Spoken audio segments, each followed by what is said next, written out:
Welcome back everybody to some more Besiege action. This is episode 2 and we've got a couple of things planned for this one. The first one is to show off some creations that I've made in the time after the first episode, and there were some comments on the first one asking especially for a tank and a flying creation. I definitely have a tank. The flying creation, not so much. And then we've got a level, some more levels to look at, but there's one in particular which I think will take some time to do, so we'll try and do that one. But let's look at the tank that I've built. We'll start off with, let's say, the basic house, just to show you how it works, and we can load it in, and there's going to be loads of other cool creations to look at as well, and that will be something we can look at community created content through the forum. So I'll have some of those community created stuff. This is amazing walkers and all sorts of things to look at. I'll create an episode on those after this one. But this is my tank that I created. I think it's a pretty neat design. It's got a front section which is controlled by wheels. Actually, I can play now and show it to you. So I can actually have turning capabilities. There is an issue if I turn too much though, it breaks off, which isn't always an issue. But other than that, we've got a lot of armor plating, and then we've got a turret on the top. So it allows me to kind of maneuver. Oh, also the spikes at the front is great for having to destroy stuff. So I can break through that fence quite easily. On the top though is a turret, and I've bound keys to turning that, which is different from the arrow keys. And also, even though you might see in other people, they have all the cannons, and cannons can only fire once, and they fire all at the same time. You can actually change the key binding, and you can do that with this. You can click on something and give it each cannon a separate number. So I've given the numbers 1 to 3, because that just makes a bit of sense to me. And so I can turn in and come at like an angle, and then adjust the turret. You kind of want to get a nice line of sight there. It's a bit hard to fire these off in a hurry. But then I can fire the turret at different targets. Oh my gosh, I actually got that guy really good. That's kind of brutal. And we got another bullet there, which is fired off at the sheep. Hey, got one of the sheep. Cool. So that's the tank. I think that's pretty legit. We killed Odo with blunt trauma. That's kind of sad, really. Let's return to the map. Before we get to the flying thing, let's go to Liar Peak once it loads in, and I'm going to load in my one of my catapults. We had the basic one, we had version 2, and now I'm up to the, I've called it the, oh, that's not the that's Molitpult. I've spelled it wrong. That's kind of awkward. This is the latest catapult I've got, which is still a work in progress. I wanted to build a movable catapult, which has shots you can reload, and I haven't got that far yet. I've still got one shot, but what's this catapult got in it? It's got a hinge here, and we've got multiple springs, all at equal distance and whatnot. Having multiple contractible springs, so I can hold L and it pulls them in. A sheep just died, I think. A sheep did just die. They just like jump off the cliff. That was kind of weird. Having multiple springs at the same time gives it a lot of force, and you can fling this explosive thing quite far. I wonder if we'll be able to move back without breaking it. So what I've also done is I've added in suspension bricks, and that allows me, as long as that doesn't blow up, to absorb the shock when that thing hits the ground, and also when that thing hits the ground, because as you'll see in a moment, it's going to hit the ground quite hard. Let's shift the camera. I found that if you middle click on something, you can focus in on that object, which is actually really neat. So I'm going to focus in on the front here. And, okay, not as much force as I actually thought I was going to do. And we can use spacebar to reset really quickly. Now the thing with this level is there's actually really high winds. If I focus up here, you'll be able to see them. Alright, there goes that. Fire, and so you'll see the wind carry the explosive at the last moment. But because this vehicle does have wheels, we can kind of compensate for that and just completely obliterate it. The cool thing is this one can move, but I found that often with the moving wheels, you really need to build a lot of wheels to, if I want to have a reloading mechanism, I'm going to have this big series of gates and pulleys to push things around. And that means it's going to make quite a large vehicle, and it's not really suited to be mobile then. There was another vehicle that Peter was just here. You probably know Peter from some of my other videos if you're a follower of the channel. He made this machine, and what he had was the cage came out past, if I can alter this one here and I won't save it, but he had a cage that came out past the wheels. And I thought that was a great design because it made it like so. The arches, you could fill it if you really wanted to. The arches couldn't shoot the wheels easily, and yet it could still move around and be useful. So I was going to fire this off again. I think those bombs look amazing. Right, the other vehicle was the helicopter, and Peter spent some time creating it.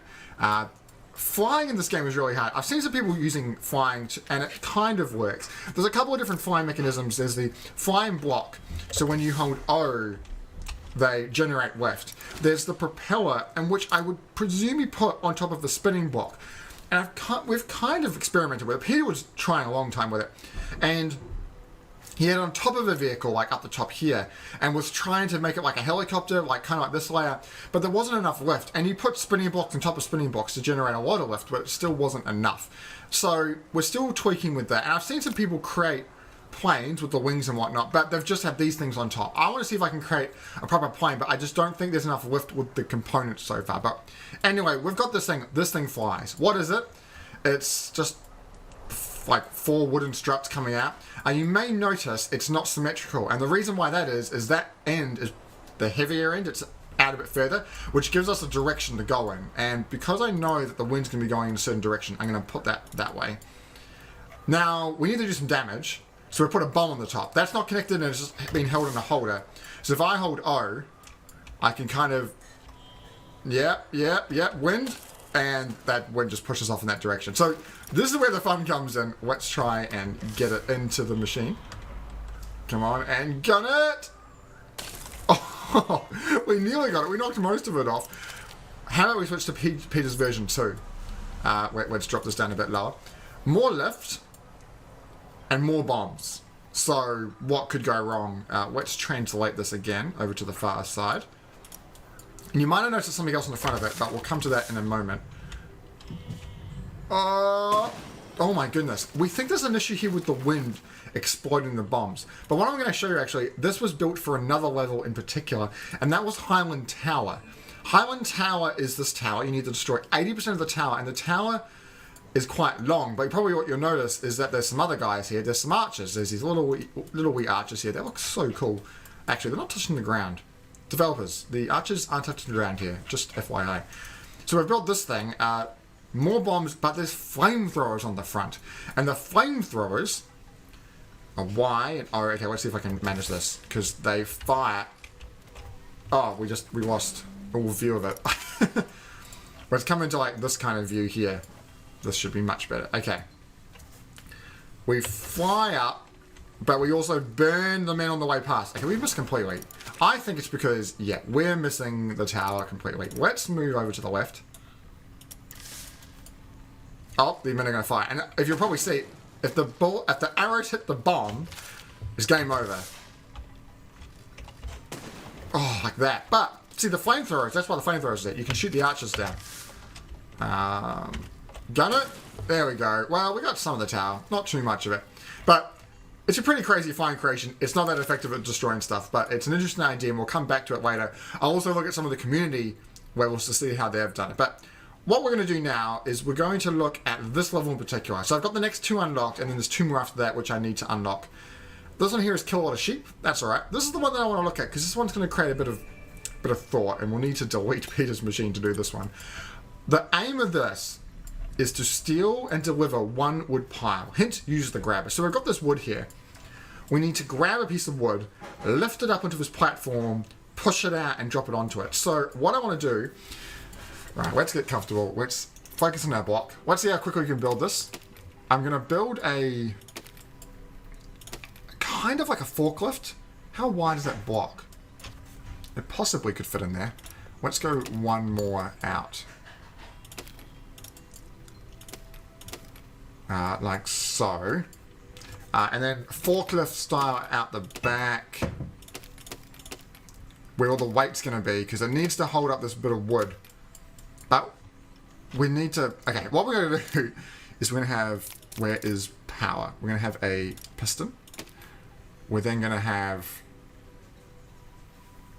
No, wait. We're going to have a piston with a piston...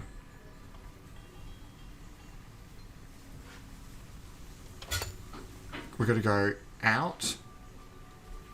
We're going to grab it. We're then going to lift it up. And then we're going to lift it out.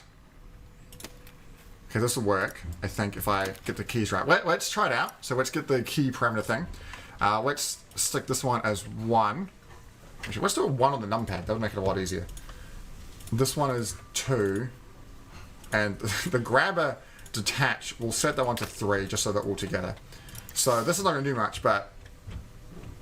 So I can grab it and detach, then I can lift it up, and then I can push it out. So that should work. I want to make it higher though. So let's go double piston. Where is...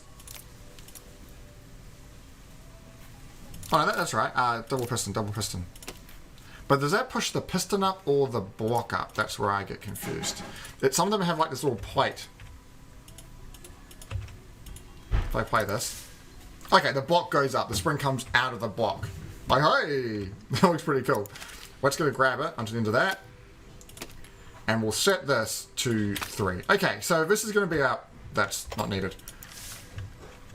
Detach, push out. Okay, cool. We need to raise this up a bit. And I need wheels. And the reason why it's in there is that we can get closer to the block. Actually, I wonder if that's too high for the block. I guess we'll find out in a moment. The next thing I want to do is to build the steering mechanism. So if I build this type of structure and go down from there, oh, that's not going to be wide enough, is it? The wheels are going to need more room to turn. I kind of wish I could have like a wheel off the bottom. That'd be kind of neat. Yeah, okay, we don't need those. We're going to come out further than that. Yeah, we need one more block. That's alright. We can build in this mechanism though. That should hold it. I wish there was a tool for building symmetrical designs. Because I feel a lot in this program, you're going to be building things that are the same on both sides.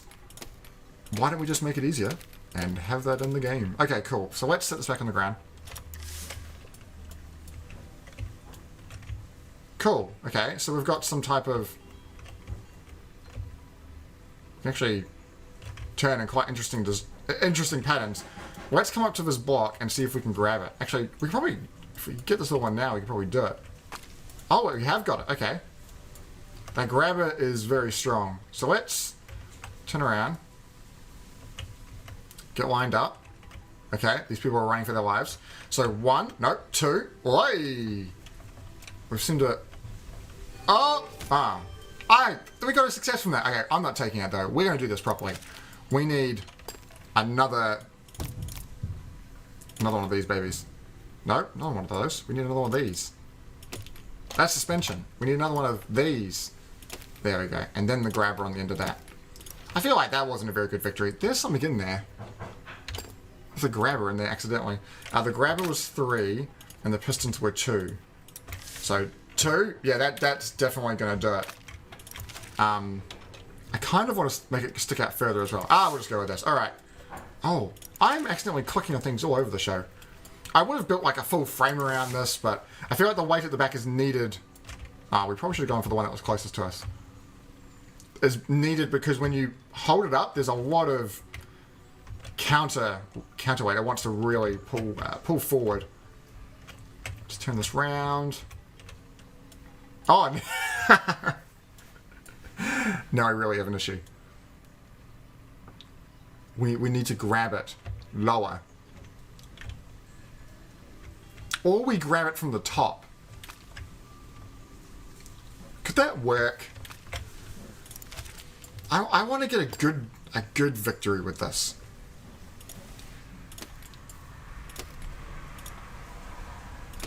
This is going to be kind of ridiculous. Okay. Let me set all the parameters. This one... sorry, no. That one is 1. Because that's the same as that one. Yep. That one's 2. We'll make that one 3 now. And the grabber can be 4. So now we can get this. It can come down on it. Oh, I'm stuck to myself. Okay, there we go. Let's come around and line up. Let's focus on the grabber, since it's the party member of this. Okay, up and out. So one's Hold yourself up, bro. You're gonna need to hold yourself up, because otherwise we're gonna break ourselves. Okay, let's turn around. I've got my fingers all over the numpad, trying to hold down buttons. Oh, that's not gonna be high enough. You could always put it on the wedge there. We're still not high enough. Oh, goodness me. You kind of want to grab it and then grab it with a second grabber. That's probably the best way to do it, I think. Grab it with a second grabber. Oh, gosh. It goes down so violently. Yeah, come on, game.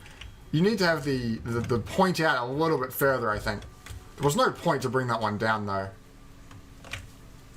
Possibly you could do without that block and just have the grabber straight in there. One more time. Just to see how we go. But we know that I could eventually do it, but I don't want to waste all your time. But it is pretty fun to build these contraptions and see how you can solve puzzles with them. Let's stick ourselves up in the air. Raise your hands in the air like you just don't care. Okay. We got it. I'm very proud of that. My wheels are going in the complete opposite direction that I want to. Also, if I think I had the wheels on the inside of those beams, it would make things a bit easier. Oh, hey, look. Now we've got it. 3. Nope, wrong one. There, look.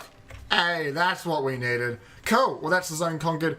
Stay tuned for more episodes of Besiege. What we're going to be doing after this is we're going to be tackling the last 3 levels of the game, which is sheep destroying, and I have no idea what these two are like, but they should be pretty fun. And we'll look at community-created content. Thanks for watching, and we'll see you next time.